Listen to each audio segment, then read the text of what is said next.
Ndabaramukije bene data aho muri hose, amahoro y'umwami wacu Yesu Kristo nabane n'umwe wese. Muri kumwe na Françoise Habonayo, nsubiye gushimira Imana kuko ivyemeye ngasubire kugaruka kugira ngo tuganire ku majambo y'Imana. Reka twihereze Imana. Data mu izina rya Yesu, turaje imbere yawe Mana, kubw'ubuntu bwawe n'imbabazi zawe, ngwino utugirire neza, ubane natwe, uturongore, kandi mwami wacu Yesu Kristo, ibyo utashaka ntibivugwe mu izina rya Yesu. Mwami Imana, ndazi ko ikintu cose ugomba ko kivugwa igihe caco kigeze. Nico gituma ndakwinginze Yesu ngo undongore, uzoba ukoze. Kandi abankurikirana bose ubaha umugisha, abankurikirana ubu n'abazonkurikirana ikindi gihe, ndasabye mwami Yesu Kristo ngo ubagirire neza. Urakoze ko ari we Mana, kandi uzi ibikwiye n'ibibereye, ubiduhera ubuntu ku bwawe Kristo Yesu. Amen.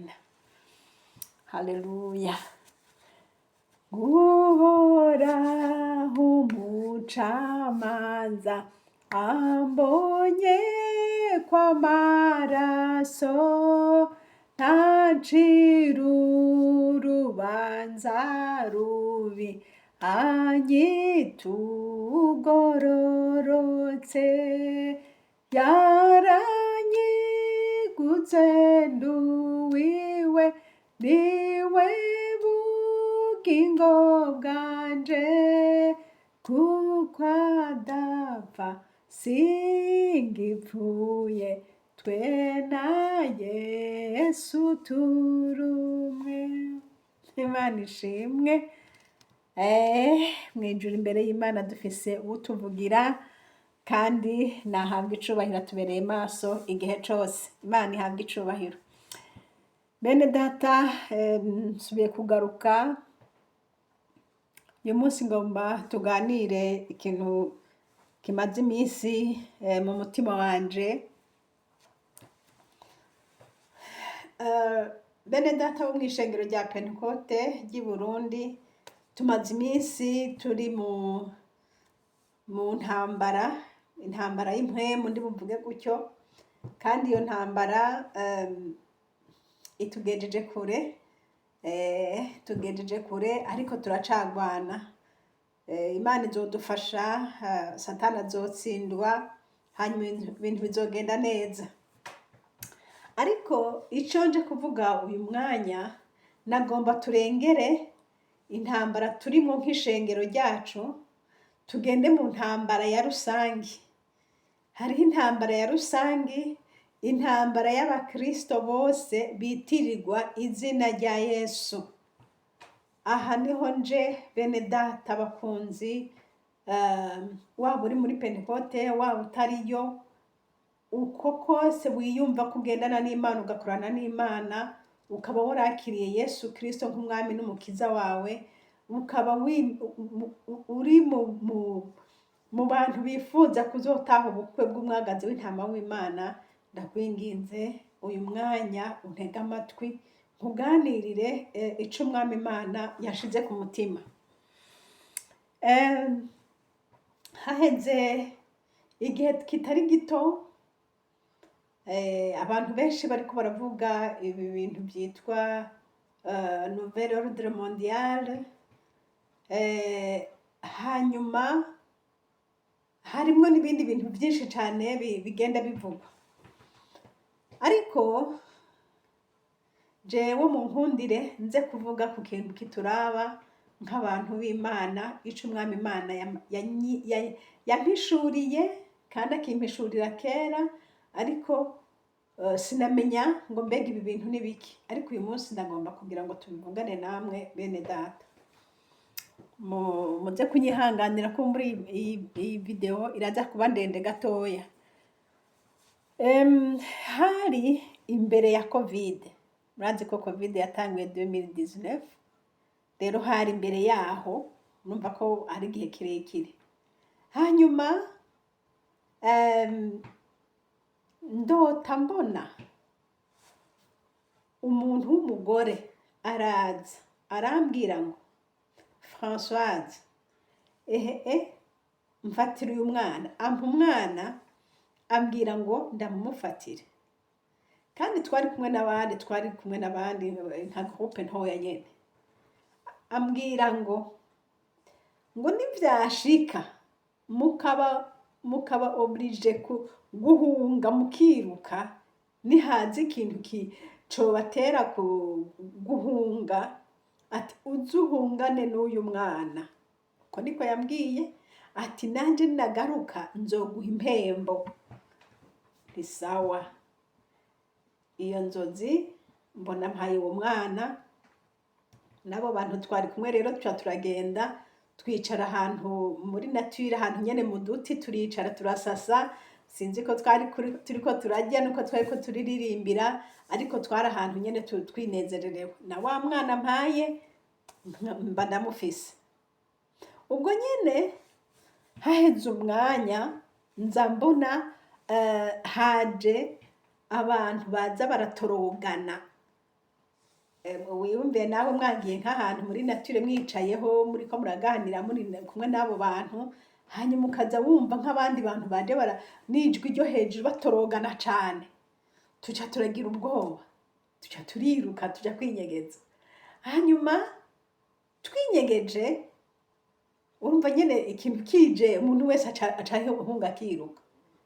Yo shitse nkariya ninyegeje gato, sinzi ukuntu nibutse wa mwana ko ntamuzanye. Yewe nca nibuka wa muntu yabwiye ati nuhunga uhunga umutwaye. Bene data, ico nakoze naciye nsubira inyuma, hamwe twari twicaye kugira ngo nze gutora wa mwana. Ndahashitse nsanga hariho ba bagabo rero bariko baratorogana. Gutorogana no kuvuga n'ikijwi co hejuru nyene ngo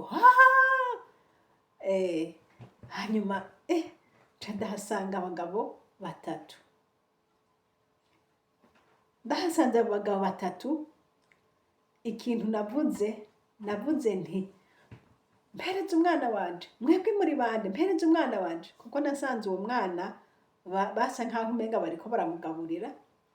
Hanyuma baca bambwira ngo he nguyo, baca baramumpa.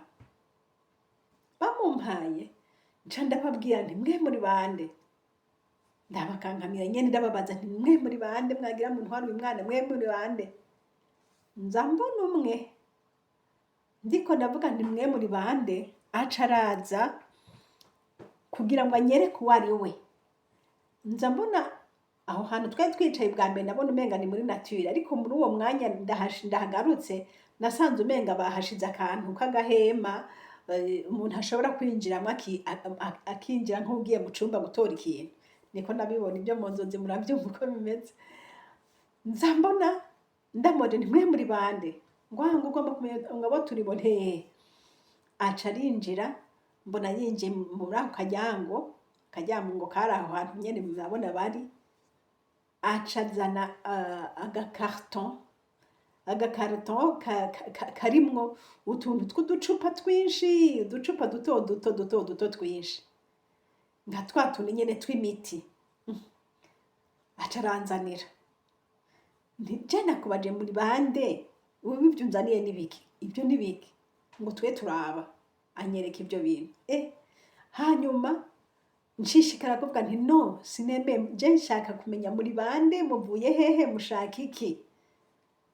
Ubundi aca araza arambwira ngo ushaka kumenya abo turi bo? Ntego, ngo hinge ndakuzanira identite yanje. Ni sawa. Aca aragenda nawe arinjira, aca agaruka afise passport mu ntoki, ikintu umenga ni passport. Ayimpaye kugira ngo nagomba kuraba kugira ndabe ninde, bavuye he, baja he, bashaka iki. Ngiye kwakira gutya, nza numva isumaku iriko irasumakura, nca ntangura gutetemera mvuga ni mw'izina rya Yesu, mw'izina rya Yesu. Sije nabonye urumva kugomba kuyifata honyene, isumaku yari igira imfate, ntangura kujukumira, ntangura kumva umubiri wose. Ndavuga ni mw'izina rya Yesu, mw'izina rya Yesu, mw'izina rya Yesu. Bene data, nca ndikangura, ariko nshimye Imana ko wa mwana naza namaze kumutora kandi nca ndamwibohera ko ngo sinsuye kumwibagira, nca ndamwibohera ko mera nk'umuheka ndafundika ngo ntakoroke. Ico sinigeze menya ngo ni igiki, ariko mu nyuma hatanguye kuza rero Covid, niho nagiye kubona ibyo ari byo. Mbonye twa ducupa utwo tuntu uwo muntu yari afise, twa ducupa twinshi turi mu gakarton, ni ya vaccin baza baravaccina abantu, ya vaccin ya Covid. Urumva ko ibyo nabisobanukiwe après. Mu nyuma nshishikaye kubaza, urumva ko nashishikaye kubaza nti sinemera muri bande, nimumbwire muri bande. Uwo wundi akaca azana ijya imeze nka passport, nayo ngiye kuyifata ngaca ngenda gufatwa n'isumaku, ngaca nsenga ngasenga nikanguye ntarayifata, urumva ko sinashobora no kuyifata. Bene data, ivyo nagumye ndabigumiza mu mutima, nguma ndabigumiza mu mutima. Kandi urumva ko abantu bari batatu, ariko wa gatatu wundi sinamenye ngo ninde, canke sinzi ngo nawe afise mission iyihe. Ikintu gusa novuga nongeye kubona muri iyi minsi iheze, naco nyene sinagisobanukiwe, ariko ubu unye nagisobanukiwe, niyo mpamvu nje kubabwira. Mbona uwundi muntu, ubu hoho ni muri uyu mwaka nyene wa 2026, mbona uwo muntu araje abwira uwo twari kumwe, nabona hari uwo turi kumwe. Hanyuma uwo muntu rero nabona duhuye, aca abwira uwo twari kumwe ngo nyarutsa, ngo hasigaye igihe gito. Hanyuma uwundi ati, nca ndamubaza ntimunyarutse biki? Aca arambwira ati wewe ntuzi n'amakuru nteka? Aterega ati ubu twese turiko turiyandikisha, ati turiko turiyandikisha, ati kandi ati uko kwiyandikisha bigira birangire. Ati mwiyandikisha hehe? Mubikije ko atavyonze ibyo bintu. Ngo aha, ngo turiko turiyandikisha, ngo kandi ngo kwiyandikisha bigira birangire. Ngo nicambwiye. Aha, ca nikanguye, nguma nibaza ivyo bintu vyo kwiyandikisha navyo ni biki? Bana we, ivyo bintu ni biki? Twiyandikisha hehe? Mbega ni biki? N'ubu numva sindabimenye ivyo ari vyo. Nca nshishikara gusenga ngomba kumenya ivyo bintu biyandikishamwo ivyo ari vyo. Hanyuma bene data, muri iyi minsi rero yindi, ubu nyene ubu bwa vuba, ngira ngo haciye nk'iminsi mikenya gusa, nca nongera ngira iyindi nzozi. Iyo yindi nzozi nagize niyo haniniya cane yanteye kongera kugaruka kugira ngo nze kubabwira iki kintu Imana yanyeretse. Nabonye ndi mu rusengero, hanyuma aho mu rusengero rero narindi nsohogwa no kubona hanze, umenga hari ibintu biriko biraba hanze. Nitegereje mbona inzu ziriko zirasha, umuriro uriko uratongora. Hama baca bavuga ngo hariya ngo ni inzu ngo y'aba homosexuel. Mbona iriko irasha, yahiye nyene gushika hasi. Hanyuma ndavyitegereza ndabiraba, urumva ntaco nabikorako, mbonye gusa ko vyabaye gutyo. Hanyuma nca nshishikara kugenda mw'ibarabara. Ngiye mw'ibarabara nca nsanga edayeri sinagiye mw'ibarabara, ahubwo naciye nsubira mu rusengero.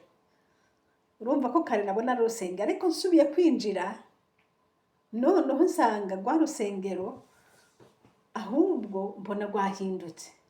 Mbona n'ahantu womenga barunze ibintu vy'ibirato, hanyuma baca babirenzako intsinga murazibona, mbona babirengejeko intsinga, hanyuma hejuru ya za ntsinga mbona barengejeko utwatsi, niko nabibonye.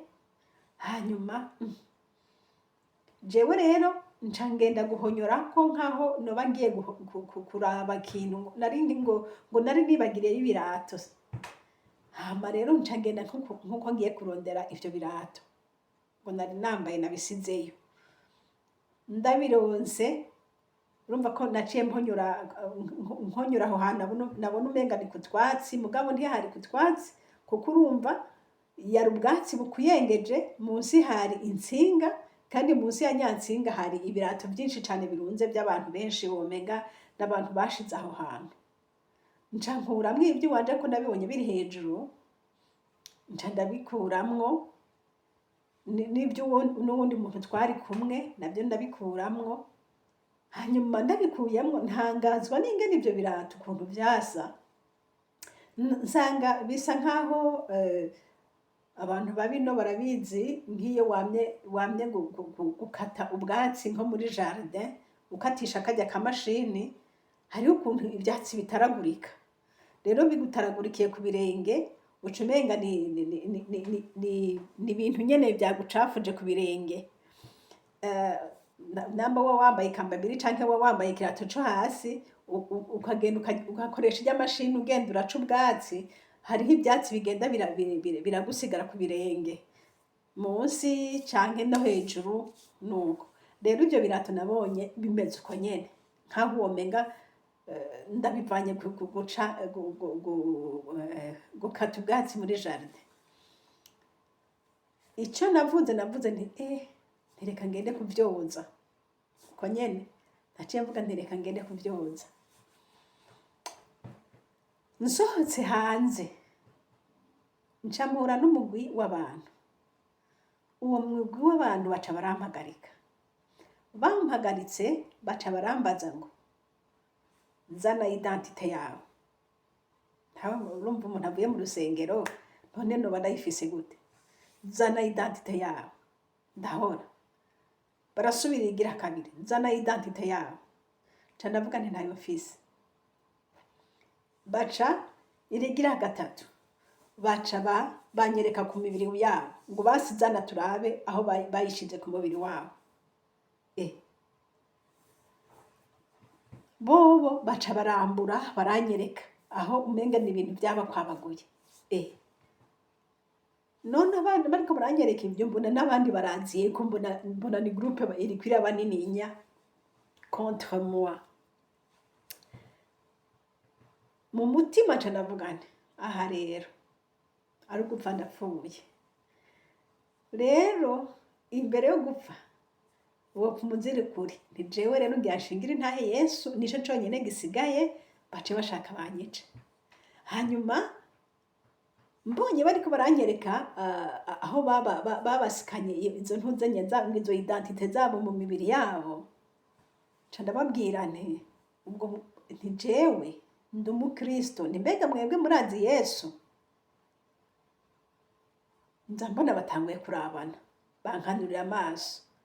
Nca ntangura kuvuga nti umwami Yesu Kristo yapfuye akazuka ku musaraba, umwami yapfuye ku musaraba agapfira isi yose, mwe muramuzi, kandi ari we ashobora guharira ivyaha, ari we ashobora no gukiza n'indwara.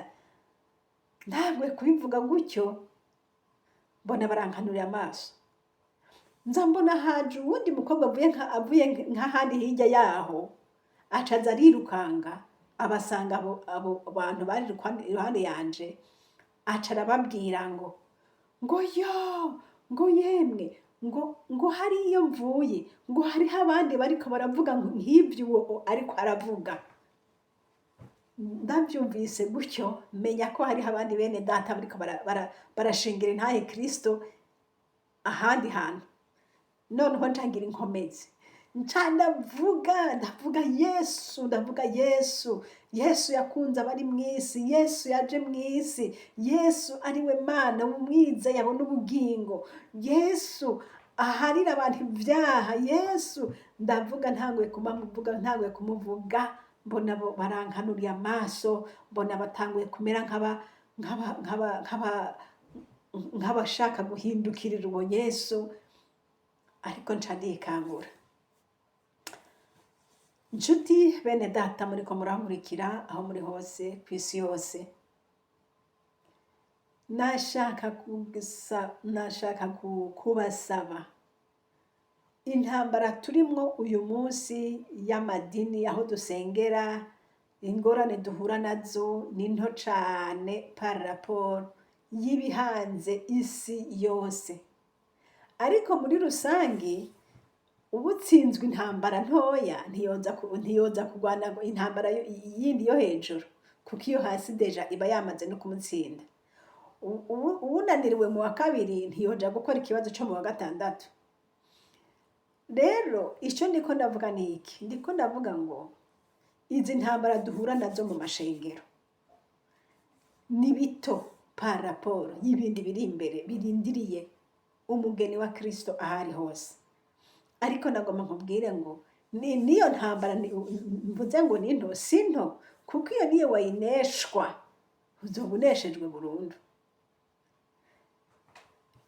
Ariko niyo wayinesha hariho n'izindi urindiriye kuzogwana nazo, kandi nazo ndakwifurije kugwana unesha.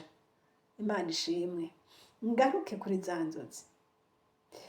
Igihe Covid yaza, abantu bakavuga ngo baba vaccine. Nshuti bene data, Imana yarambwiye ati ntimufate iyo vaccine. Ndabivuga nabaye sinovuga ngo nabaye mu ba mbere babivuze, ko ari abandi bari babivuze mbere yanje, ariko abantu benshi barangwanije, ariko si benshi. Hariho abantu bangwanije bari influwa cane, bangwanije, ariko ntaco byantwara, kuko igihe Yesu yampamagara yambwiye ati uzovuga ico nzokubwira, ni uko bazokubwira wewe ntibikurabe, wewe gusa uzovuga uti data yambwiye ngo aba arico uzovuga. Nanje nje kukubwira ngo ba bantu nabona baza batorogana, nkabona turirutse, yambwiye ati uza wirukana uyu mwana ntisikindi ni iki gikorwa Yesu yaduhaye cyo kuvuga ubutumwa. Ni ukuvuga ngo uyu mwana sinze ndamusige mu minwe y'abo bantu, uyu mwana nze ndamuhungane, kuko data azomumbaza. Ni iki ndiko nakubwira nshuti yanje mwene data, ubwo twahunze nawe nuhunge, nje kukubwira ngo nawe uhunge. Ibi bintu ntivyari vyoroshe gusobanura, uretse data gusa yabimbwiye, kandi Imana ishimwe ko yabimbwiye, sinakuye ko na kimwe nabivuze idonido. Jewe buriya nkunda kudetaya. Abandi baravuga ati no wewe uradetaya cane, reka kubudetaya, buvuga nyene icyo ushaka gushikako. Ndavuga nti wapi, kuko ntabidetaye ntiwomenya iyo byavuye. Nanje nta bwenge mfise bwo kwiyumvira ikintu kanaka, byo kuvuga ngo none iki kintu ngo nije naciyumvire ngo n'ubwenge bw'iwanje, no bandi kunabesha. Ubwenge mfise n'ubwenge n'abandi bose bafise, ubwenge mfise n'ubwenge twize mu ishuri, ariko ico nahishuriwe n'Imana ndakivuga ko umwami Imana yakimishuriye. Imana ishimwe. Hanyuma ba bantu nababwiye bari batatu, ariko nabonyemwo babiri, uwo wundi wa gatatu sindamenya ngo nawe yari afise iki. Ariko ico nje kuvuga, uwa mbere yari afise ayo mavaccine. Imana ishimwe, ababuriwe bakavyumva, Yesu abahezagire. Abandi nabo babiguyemo canke bumvise imburi baza bamaze kubifata, ntabwo ari jewe, ariko hariho n'abandi bari babivuze mbere, abavyumviye bakabyizera, nabo Imana ishimwe. Ikindi nje kuvuga niyo niyo karangamuntu canke iyo pasiporo canke iyo pasi sinamenye ngo ni pasi yahe, ariko nagiye kuyifata numva irimwo isumaku mbi cane utari gushobora kwikuramo, ariko Imana ishimwe yantabaye. Nje kuvuga uyu munsi ndiko ndavuga ngo umugambi wa Satani urahari, kandi natwe dukwiye kuba maso tugahunga tukiruka. Ngaruke kuri wa wundi yavuga ngo mwamaze kwiyandikisha none mwese mwamaze guheza. Murabizi ko hariho umugambi wo gushira isi yose ku rutonde, umuntu wese umutuye isi wese bakamuha inomero ziwe, kugira ngo abakontorora isi bashobore kukumenya ngo mbega uri hehe, mbega uri hehe, mbega uri hehe. Ivyo bintu sindabizi uko bizogenda, sinzi ngo tuzobicikira hehe, ariko Data wo mwijuru azi neza yuko twamaze kwandikwa mu gitabo c'ubugingo, nahabwa icubahiro, yaramaze kutwandika, vyarakwiye. Uyo wundi agomba kudukontorora no kuraba ingene twaryamye, no kuraba ingene twavyutse, n'imigambi bafise yo kubikora gutyo, kandi umugambi bawugejeje kure. Ariko jewe nagira mburire umuntu ariko araja mw'ijuru. Satani ivyo ariko arategura aho uko azogenza iyi si, uko azogenza abantu biwe. Ariko tweho turi bene Mana. Imana ishimwe. Bagiye kutwandika twese, nta numwe avuyemwo kiretse abazovyanka. Abazovyanka nabo bazohura n'igihano, bazohura n'ingorane zitandukanye, ushoboye kuzozirinda canke ushoboye kuzozemanga n'amahoro, ariko benshi kubwo gutinya izo ngorane bazobijamwo. Twarumvise muri Bibiliya ahantu bavuga ngo ntituzoshobora kugura canke kugurisha, ngo ntituzoshobora gusuma, ngo ntituzoshobora kugira gute, ngo tudafise ico kimenyetso mu ruhanga canke ku maboko. Ico kimenyetso kumbure kizoza mu nyuma, ntawomenya. Ariko ico nje kukubwira, kiza kitaza, procedure zavyo zaratanguye, aho zigejeje nibo bahazi. Ariko ico nje kukubwira nshuti yanje, mwene data unkurikira n'uzonkurikira hanyuma, wirinde ivyo bintu uko bishoboka vyose, uvyigirwe kure. Kuko numara kuja muri iyo systeme yabo, ntaho uzobihungira. Kurya bafunya buto canke bagaterekomanda ati genza gutya genza gutyo, niko bazoguterekomanda. Ushobora kuvuga uti ivyo bize gute?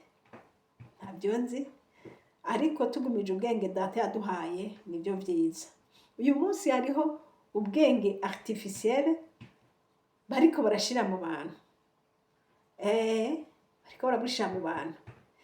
Ibi vyose ni ibintu biteye ubwoba, biteye agahinda cane, kuko umwana w'umuntu uw'Imana yaremye bariko baramuhindura ukundi. None ni ba bwenge bw'isi, ariko natwe dufise ubwenge bw'Imana. Ibyo niwagirirwa ubuntu n'Imana ikaguha kuvyepuka, Imana izobigufashije cane. Niwagira intege nke ukavuga ngo nta kundi, ngo none ngo nobaho gute, ngo none ngo vyogenda gute, nanje ndakubwiye nta kundi nyene. Ariko usenga Imana igutabare ibi bintu ntubijemwo. Hagiye kuza igihe rero umuntu wese yiyandikishije muri iyo systeme ndiko ndavuga, bazomuha kitambulisho, ikikwerekana, bazokiguha. Uzogenda ugifise, utenge iki, nkuko bambajije ati twereke, nkavuga nti ntaco mfise, twereke. Mu nyuma ati utagifise mu ntoke uragifise ku mubiri, ntibishoboka kugera utagifise. Twereke ku mubiri. Nca nsanga hariho ukuntu isi yamaze gufata inzira zose. Izo nzira zose rero ushobora kuba ugifise mu ntoke cyangwa ugifise mu mubiri wawe, ariko nuvuga uti ntaco ngira, ni ukuvuga ko muri systeme ntibagushizemwo. Batagushizemwo rero donc ni nkaho tu n'existe pas. Ariko twebwe abari muri Kristo Yesu, nagira mvuga aka kantu niko nyene nagomba guherezako, nti ico umwami adusaba kandi kizotubeshaho kandi kizodutabara nta kindi atari ukwemangira Kristo. Haleluya! Gushingira intahe Kristo niyo nzira yacu yo kubaho canke gupfa. Uzoshingira intahe Yesu bazokwice wigendere mw'ijuru. Uzoshingira intahe Kristo hari abazovyumva bagahindukira uyu mwami bakamwizera, canke bakakureka. Sinzi uko bizogenda, ndiko ndavuga uko nabibonye muri izo nzozi, nikamwe bameze gutya. Kandi haje undi avuga ati ati ibyo bintu wariko aravuga hariho n'abandi bariko barabivuga hariya. Bivuga ngo inzira yacu ni imwe, ni ugushingira intahe Kristo Yesu. Haleluya! Ijambo ry'Imana riravuga ngo nimwatinya kunyaturira imbere y'amaso y'abantu, ngo nanje nzotinya kubatura imbere y'abamarayika b'Imana. Ni ukuvuga iki? Kandi ijambo ry'Imana riratubwira kandi ngo ntimugatinya bica umubiri kandi badashobora kwica ubugingo. Abica umubiri ntimukabatinya, kuko abo ntibashaka kubakororera muri Gehinomu. Uzopfa hama wigendere mw'ijuru. Ngo ariko ndakubwiye ukwiye gutinya, ngo utinye ishobora kwica umubiri wawe ikagirako ikagukorora muri Gehinomu. Ngwiyo ndababwira bari mukwiye gutinya. Inshuti zanje bene data, ko twamenye Yesu dutinya iki? Uyu munsi turiko turakangwa n'ubuntu butoyi cyane. Ndiko ndaraba intambara ziriko ziraba mw'ishengero uyu munsi, ugasanga abantu bariko baragendera mu bubeshi, bakagendera mu buryarya. Hari abakozi b'Imana bakavuga ikintu bakemanga iki kintu, hanyuma kandi mu mutima bazi ko batazogikora, babesha. None abo bararindiriye kuzogwana intambara irindiriye abantu b'Imana, canke naho baza baracira urubanza ati twebwe ni hano mw'isi, ibyo mw'ijuru ntimutubaze. Bene data, kanura, niba ugomba kuja mw'ijuru, itandukanye n'uwo wese atazi kwemangira Kristo. Itandukanye n'uwo wese yashinze ubuzima bwiwe muri iyi si akumva nyene gose iby'ijuru byaramuvuyemo. Nutitandukanye nawe, azogukwegera, nawe azogukwega. Ndababara cane iyo ndiko ndabona abantu bagenda nk'abatazi iyo bariko baraja, nkabona abantu batazi kuvuga ngo no, abantu ba Seniryo. Oya, abantu ba Seniryo ntaho bariko baraja. Niba udashoboye gushinga intahe ngo uvuge aho uhagaze, ibihe biri imbere uzobirengana gute? Uzoca uvuga ngo ntaco rero, ngo reka basi, ngo none ngo nta kundi.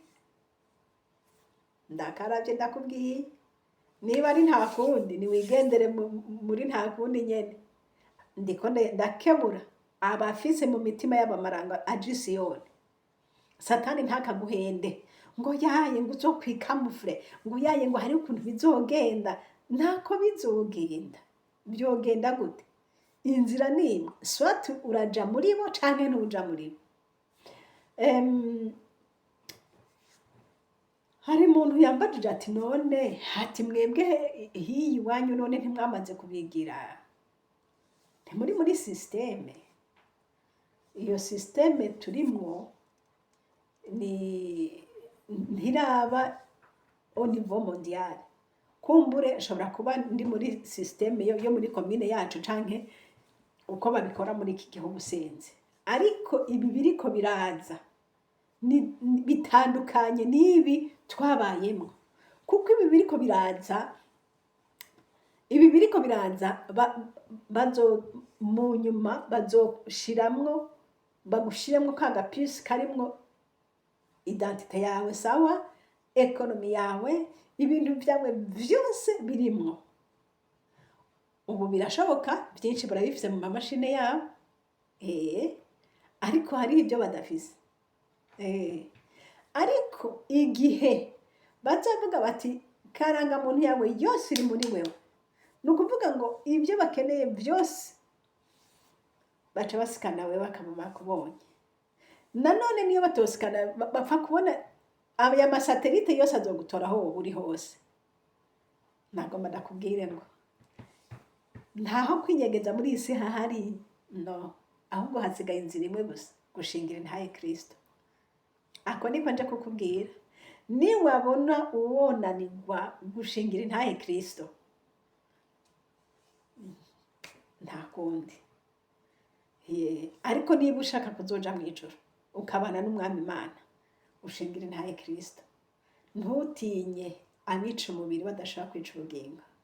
Nje kugukangurira kuba umuntu akomeye mu mutima.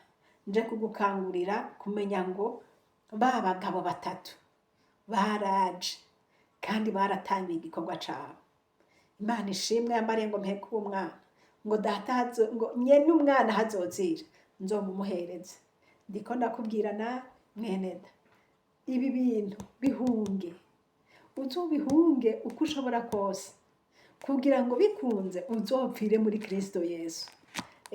Ariko ntiwishushanye n'ivy'iki gihe, ntuze wishushanye n'iyi si, kuko we nturi uw'isi, waramaze guhitamwo Kristo. Nico gituma umwami w'iyi si ashaka abiwe kubashira ku rutonde, abiwe abashire ku rutonde, abiwe azobahe biriya na biriya na biriya na biriya. Ewe ngo ntaco uzokena muri iyi si ngeka. Ariko Bibiri irambwira amabi bazobona inyuma yo kwiyumvira ngo n'amahoro n'amahoro. Amabi bazobona arenze uko bovyumvira. Nico gituma wewe usoma Bibiliya, soma. Yohana yaravyeretswe kandi yaravyanditse. Uzosome uzobona amabi azosigara arabonwa n'abantu bazokwemera gukurikira abo bantu. Nje kukuburira mu izina rya Kristo Yesu, ngo uhagarare mu ruhande rw'Imana, wizere Imana, urangamize ku Mana. Ico cose kikubwira ngo nutagiwe ndakwica, nutagiwe ndakwica, kubaho no gupfa biri mu minwe y'Imana. Ntihagire umuntu rero agutera ubwoba. Muri Covid barateye ubwoba abantu, bakabatera ubwoba ngo none ngo ni mutafata ya vaccine ngo tuca ngo muca muva mu kazi, ngo muca mugira gute, ngo muca musubira iwanyu, nk'abantu bari mu bihugu by'Uburaya, ngo muca musubira iwanyu, ngo bica biri. None abagize ubwoba bose barabifashe, ariko abatimbye bakavuga ati shake nsubire, hari ngorane si wacu. Abatimbye bakavuga ati niba nyimakazi data azongaburira. Imana siganje isi yose. None uyu munsi ntibagumyeho, ariko abandi babifashe, bararinze barihanagura, baragira gute, ntako bikigenda. Nje kukubwira mwene data, nshuti yanje, nje kukubarira ngo aka kantu, inzira iriho yo gukira iyi systeme y'isi, ni ukwizera Yesu no gushingira intahe Yesu. Nta yindi nzira, kuko ntaho wobihungira. Uzobihungira hehe? Uzobihungira hehe? Ni ugushingira intahe Yesu kemanga. Nibakubaza ati biri hehe, twereke, kuko bazogufata aho uri hose, bazoguhagarika. Nyereka, twereke.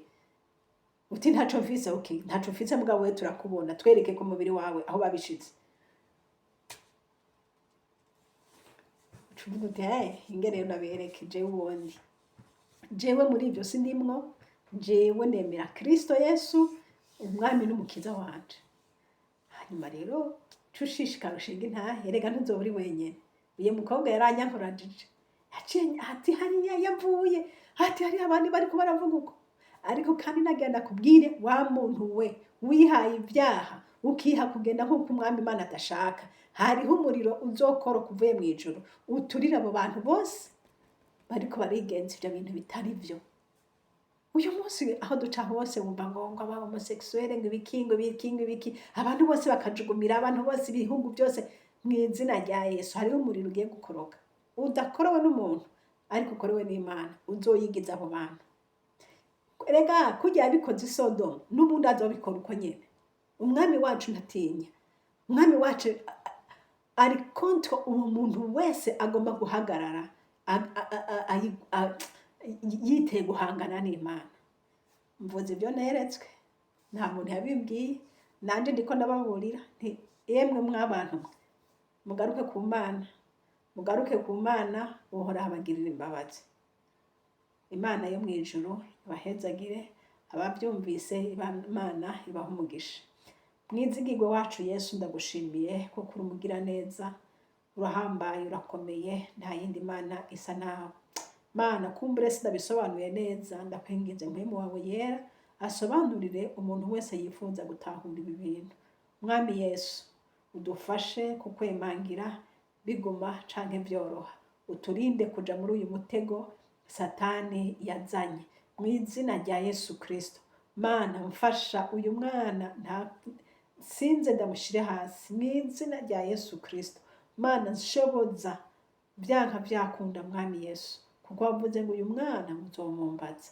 Mana yera, ndagushima ko n'ubu nkimuhetse nk'uko wamumuhekesheje. Icubahiro n'inganji bibe rwawe mu izina rya Yesu, amen. Mwari kumwe na Françoise Habonayo. Nomero za telefone ni za zindi, ni +46 768 00 65 46. kandi iyi shene ni shene Habonayo. Imana iduhana umugisha namwe, amen.